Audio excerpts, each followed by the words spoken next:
भगवान श्री हरि विष्णु जी देवी लक्ष्मी जी को बताते हैं निर्वस्त्र स्नान करने वालों के साथ क्या होता है। एक बार भगवान श्री विष्णु माता लक्ष्मी के साथ हरिद्वार में घूम रहे थे। माता लक्ष्मी ने देखा कि सारे मनुष्य गंगा में नहा नहा कर हर हर गंगे कहते जा रहे हैं, परंतु सभी लोग दुखी हैं और परेशान भी। तब माता लक्ष्मी ने बहुत ही आश्चर्य से भगवान विष्णु से पूछा, स्वामी गंगा में इतनी बार स्नान करने पर भी इनके पाप और दुखों का नाश क्यों नहीं हुआ? क्या गंगा में अब सत्यता नहीं रही? भगवान विष्णु बोले, गंगा में तो इस वही सामर्थ्य है, परंतु इन लोगों ने पाप नाशनी गंगा में स्नान ही नहीं किया, फिर इन्हें लाभ कैसे मिलेगा? माता लक्ष्मी जी ने आश्चर्य से कहा कि स्नान कैसे नहीं किया? सभी तो हमारे सामने नहा नहा कर जा रहे हैं, अभी तक तो इनके शरीर भी नहीं सूखे हैं। भगवान विष्णु ने कहा, ये लोग तो केवल जल में डुबकी लगाकर ही आ रहे हैं, तुम्हें मैं कल इसका रहस्य समझाऊंगा। दूसरे दिन बहुत ही जोर से बारिश होने लगी, सारी गलियां कीचड़ से भर गई। एक चौड़े रास्ते में एक गड्ढा सा था, चारों ओर कीचड़ भरा हुआ था और भगवान विष्णु ने लीला रची। वे स्वयं एक बूढ़े आदमी का रूप धारण करके उस गड्ढे में जा गिरे। लक्ष्मी जी को उन्होंने समझाया,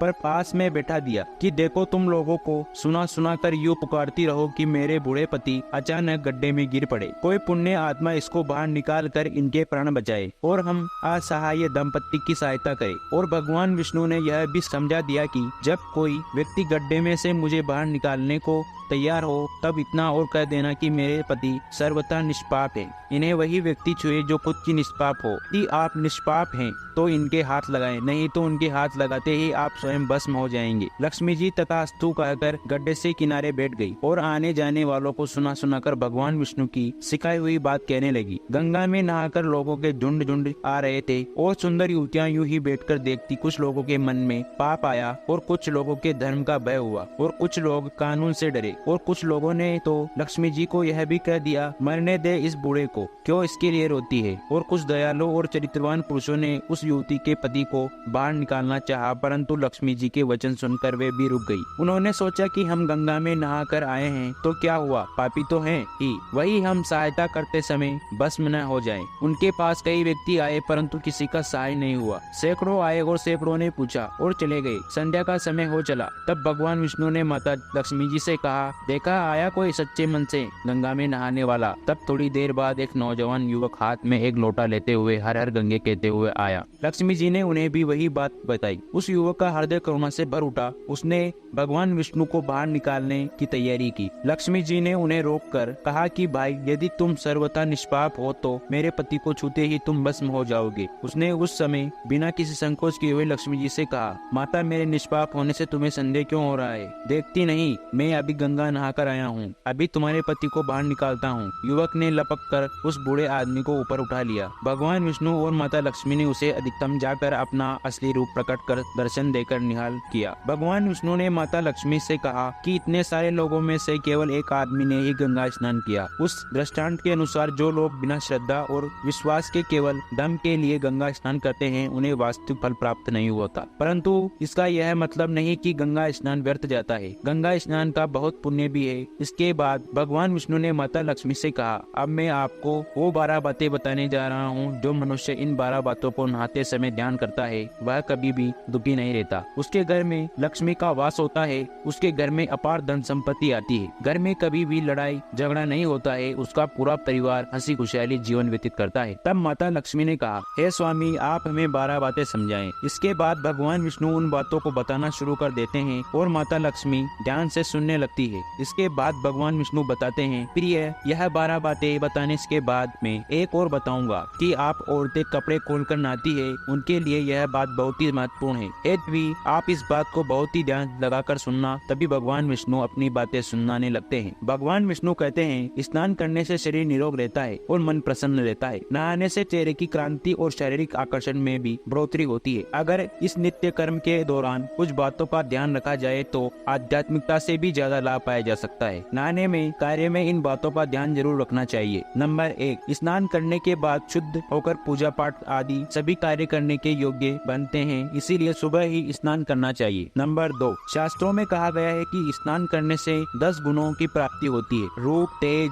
बल, पवित्रता, आयु, आरोग्य, निर्लोभता, सुविचार, निरोग और मेघा। नंबर 3, धन, पुष्टि व आरोग्य और स्वास्थ्य चाहने वालों को हर मौसम में और हर दिन स्नान करना चाहिए। नंबर 4, शास्त्रों में कहा गया है कि सुबह स्नान करने से पाप का नाश होता है और पुण्य मिलता है। ऐसा कहा जाता है कि सुबह नहाने वालों के पास नकारात्मकता शक्तियाँ नहीं भटकती है, इसीलिए सुबह स्नान करना ही उचित है। नंबर 5, बीमारी की हालत में सर के नीचे ही स्नान करना चाहिए अथवा गीले कपड़े से शरीर को पोंछ लेना एक तरह का स्नान ही कहा जाता है। नंबर 6, सुबह की लालिमा चाहने से पहले ही स्नान करना श्रेष्ठ माना जाता है। नंबर 7, तेल लगाकर और शरीर को मल कर नदी में नहाना मना है। इसकी जगह नदी के बाहर निकलकर तट पर ही शरीर साफ करके नदी में डुबकी लगाना उचित है। नंबर 8, जिन घाटों पर कपड़े धोए जाते हैं वहाँ का जल अपवित्र माना गया है, इसीलिए वहाँ से कुछ दूरी हटकर नहाना चाहिए। नंबर 9, नदी में 11 या 21 डुबकियां लगाना शुभ बताया गया है। नंबर 10, पवित्र नदियों में कपड़े निचोड़ने की मनाही है। नदी में किसी भी तरह की गंदगी नहीं बहानी चाहिए। नंबर 11, नल की तुलना में